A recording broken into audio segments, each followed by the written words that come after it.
جیسے کہ کہیں پر بھی نہیں لکھا ہوا کہ میاں جو ہے وہ بیوی کو مار سکتا ہے. چھڑی کا لکھا ہے, ہلکی سی چھڑی, وہ بھی. اور جس کنڈیشن میں لکھا ہے وہ بہت ہی کرونک ہے. ہاں کہ مطلب کس حد پہ جا کے میاں کو صرف اتنی اجازت ہے کہ تنبیہ کے طور پہ اس کو منع کر سکے, اور ورنہ اس کے بعد اگر وہ پھر بھی نہ مانے تو اس کو چھوڑ دے. اچھا, پہلی بار تو یہ ہے نا کہ اس سے بول چال بند کر دے. دوسری بات یہ کہ سیکنڈ پوزیشن میں اس سے اگر نہیں سچویشن ٹھیک ہوئی تو علیحدہ سونا شروع کر دے. ٹھیک ہے. تیسرا پھر یہ ہے کہ رشتہ داروں کو اکٹھا کرے, بات کرے کہ یہ سب مسئلے چل رہے ہیں اور یہ سنبھل نہیں رہی ہے یا کوئی. پھر اس کے بعد یہ چوتھا ایکسٹریم پہ جا کے کہا ہے کہ چھڑی کو لے کے تو ایسے جی ہاں کہ سمجھ جاؤ بس کرو, پاگل ہو گئی ہو. بالکل ایسے بات بس اتنے اس سے زیادہ کی اجازت نہیں. اب جہاں پر انسان اپنی وہ نکل جاتا ہے نا انسانیت کی حد سے باہر, جانور بن جاتا ہے, وہاں پہ کیا مرد اور کیا عورت دونوں برابر ہیں, کیونکہ اب وہ انسانیت والا کام نہیں کرے, جانور بن گئے. تو وہاں پر تو ہاتھا پائی تک شروع ہو جاتی ہے. بیوی اگر میاں سے بدلہ نہیں لے سک رہی تو اس کی اولاد سے لے لے گی, اس کی ماں سے لے لے گی. اولاد سے لے لے گی؟ اولاد سے لے لے گی. کیسے کاشف صاحب؟ اور دیکھ لیں, میرے سامنے تو ایسے کئی کیسز آئے ہیں بتائیں نا کہ میاں اگر کہنا نہیں مان رہا, یہ اس حد تک ہو گیا ہے, تو وہ اپنی ہی اولاد کو اتنا ٹارچر کرے گی کہ اس سے میاں کا دل دکھے گا.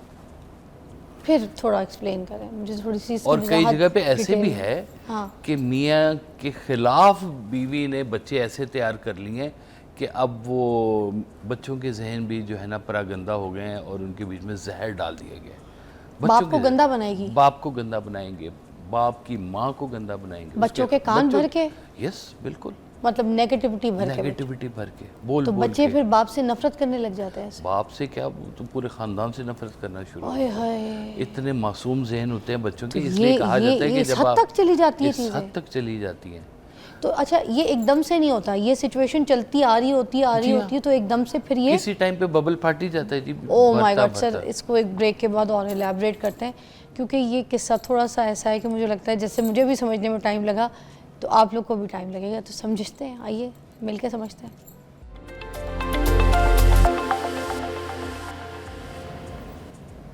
جی ویلکم بیک. ہم معافی کے اوپر بات کر رہے ہیں کہ جو سامنے والا غلطی کرتا ہے اس کو جب ہم معاف کر رہے ہوتے ہیں. اب پوچھنا یہ کاشف صاحب کہ ہم کس حد تک معاف کر سکتے ہیں اگر سامنے والا غلطی پہ غلطی کیا جا رہا ہے, اور کس حد تک ٹھیک ہے؟ دیکھیں, معاف کرنے کا موٹیو کیا ہے؟ موٹیو یہ ہوتا ہے کہ آپ کا گھر آپ کے لیے سکون کا باعث بنا رہے.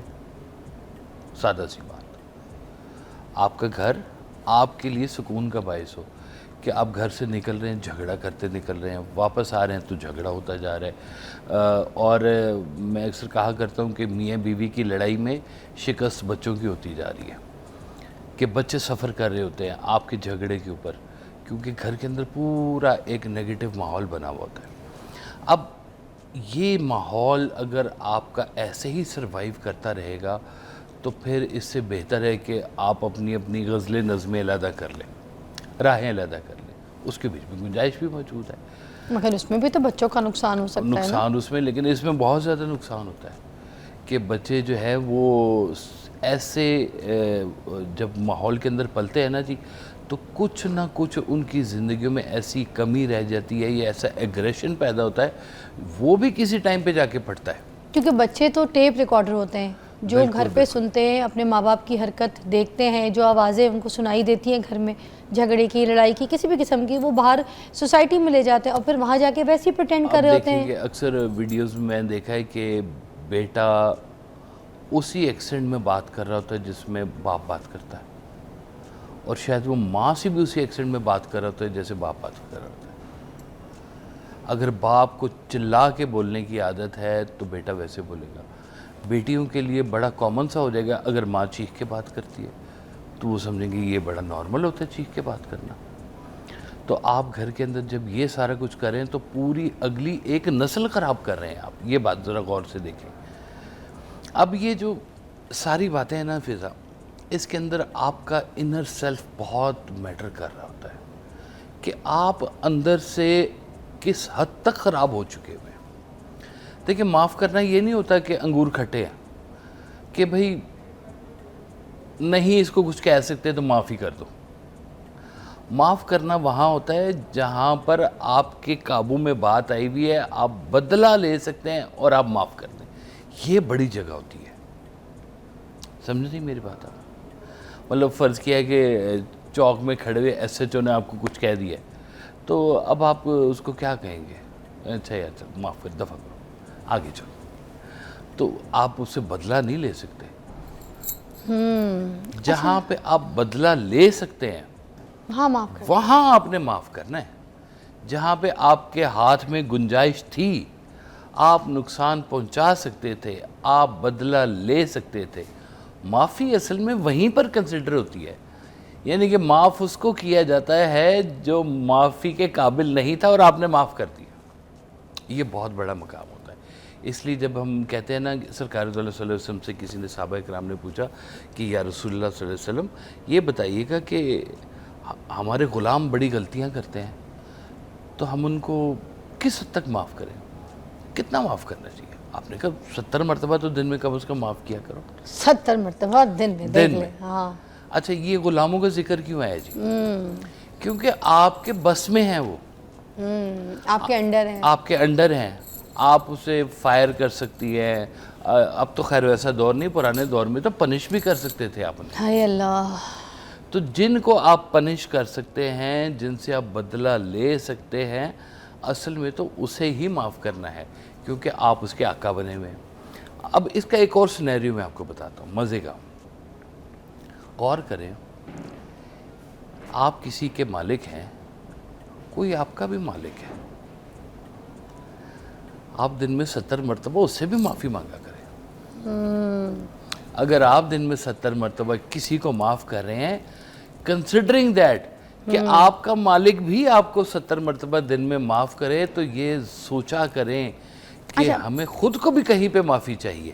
نہیں اچھا, ایک اور اس کو ڈفرینٹ پہلو سے بھی ڈسکس کر لیتے ہیں کہ شوہر جو ہے کہیں جا کے غلط منہ مار کے آتا یا پھر کوئی غلط ایسی حرکت کر کے آتا ہے, ٹھیک ہے, اب بیوی کو پتہ لگ گیا, اس نے نہیں آ کے بتایا بیوی کو کہ بھائی مجھے کوئی عورت پسند ہے, میں اس سے شادی کرنا چاہتا ہوں, نہ تو اس نے اس عورت کو شادی کی نگاہ سے دیکھا, اس کے ساتھ بھی عیاشی کرنے کی سوچی, اور بیگم کو بھی چھپایا, کیونکہ ظاہر سی بات ہے اس نے اس عورت سے شادی تو کرنی نہیں ہے, عیاشی کا موڈ ہے, تو وہ پھر اس نے آ کے بیوی کو بھی جو ہے نا چھپا لیا, بتایا کوئی نہیں, مگر بیوی کو پتہ لگ گیا. اب پکڑا تو ہو گیا, اب وہ کیا کرے؟ آپ ایک بات بتائیں, شوہر نے جو کرائم کیا وہ کرائم بیوی کی نظر میں گناہ ہے یا اللہ کی نظر میں گناہ ہے؟ اللہ کی نظر میں گناہ ہے. اللہ کی نظر میں گناہ ہے سب سے پہلا. بیوی نعوذ باللہ وہ تھوڑی فیصلہ کرنے معاف والی, کرے یا نہ کرے اللہ کے ہاتھ وہ رجسٹر ہو گیا, پہلے تو اللہ, بالکل پہلے اللہ ہو گیا. یہ بے وفائی کی زمرے میں آئے گی بات. اچھا, جو اگر میاں یا بیوی اگر کہیں پہ ادھر ادھر ان کے ایکسٹرا میریٹل افیئرز یا کچھ ایسے معاملات ہیں, تو یہ عام دنیا میں اس کو کہیں گے کہ یہ بے وفائی کر رہا ہے, یہ اس رشتے کے ساتھ آنیسٹ نہیں ہے. اچھا, لیکن اللہ کے ہاں یہ جرم ہے, یہ گناہ ہے. اللہ تعالیٰ اس کا کہیں نہ کہیں پہ رجسٹر میں لکھے گا اور آپ سے اس کا حساب پوچھے گا کہ یہ تمہاری حدود تھی شریعت کی, یہ حدود اللہ تھے, یہ تم نے کراس کیے ہیں, اور یہ بہت کرونک گناہ کیے ہیں تم نے, گناہ کبیرہ کیے ہیں. یہ ان گناہوں کی اب سزا تمہیں ملے گی, ضرور ملے گی. پہلی بات تو یہ. مگر اب بیوی پہ ضرور آئے, بیوی کیا ڈیسیجن لے گی؟ دیکھیں بیوی, میں آپ کو بتاؤں بہت سارے ایسے گھر ہیں ہمارے ملک میں بھی, وائس ورسا بھی کر سکتے ہیں کہ ہسبینڈ کو بیوی کے بارے میں کچھ پتہ چل گیا ہے تو پھر میاں گیا ہوا باہر, بیوی ہے یہاں پر, وہ علیحدہ دنیا میں ہے, یہ علیحدہ دنیا میں. شاید میاں کو نہ پتہ ہو بیوی کیا کرے, شاید بیوی کو نہ پتہ ہو کہ میاں وہاں پہ کیا کر رہا ہے. ممالک علیحدہ ہو گئے نا جی, اب اطلاعات تو نہیں مل رہی, تو دونوں بیسیکلی تو اس رشتے کے ساتھ کہیں نہ کہیں پہ بے وفائی کر رہے ہوں گے, اگر جو بھی کر رہے ہیں, وائس ورسا جو بھی بے وفائی کر رہا ہے وہ اس کا ذمہ دار خود ہے, اس نے اپنی قبر میں جانا ہے, اس کو حساب دینا پڑے گا. لیکن اگر فابہا کہ کہیں پہ پتہ چل گیا کہ بیوی کا یا میاں کا کوئی ایکسٹرا میریٹل افیئر ہے, تو اس کو وہاں پہ طے کر لینا چاہیے. کیا کر لینا چاہیے؟ دوبارہ بولیں, طے کیا کر لینا چاہیے؟ طے کر لینا چاہیے کہ یا یہ ریلیشن رکھنا ہے یا نہیں رکھنا. بچے ہیں بیچ میں ہوتے رہے بچے, آپ نے پال لیں, کس نے پال لیں؟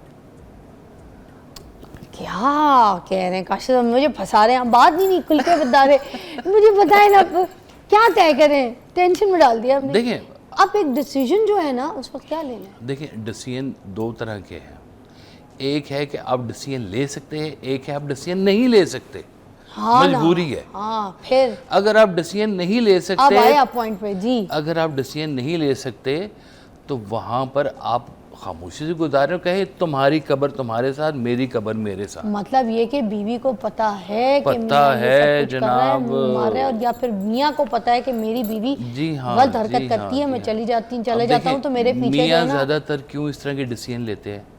وہ ڈیسیژن لے سکتے, وہ ارننگ ہینڈ ہے, ان کو پتا ہے دینے والا ہینڈ میں کر سکتا ہوں, سنبھال سکتا ہوں. بیوی اکثر خاموش کیوں ہو جاتی ہے؟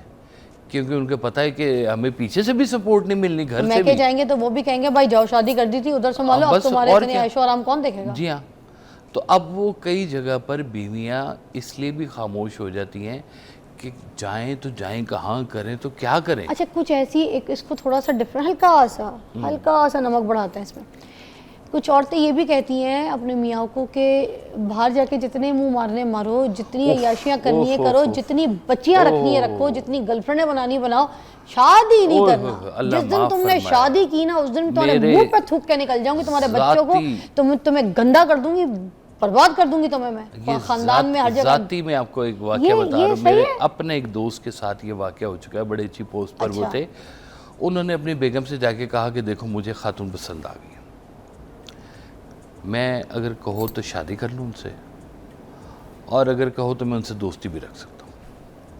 بریک کے بعد بتائیں یہ قصہ, پھر شروع سے بتائیے گا. نمک بڑھا دیا ہے میں نے, اور ہانڈی آپ سنبھال لیجئے گا بریک کے بعد.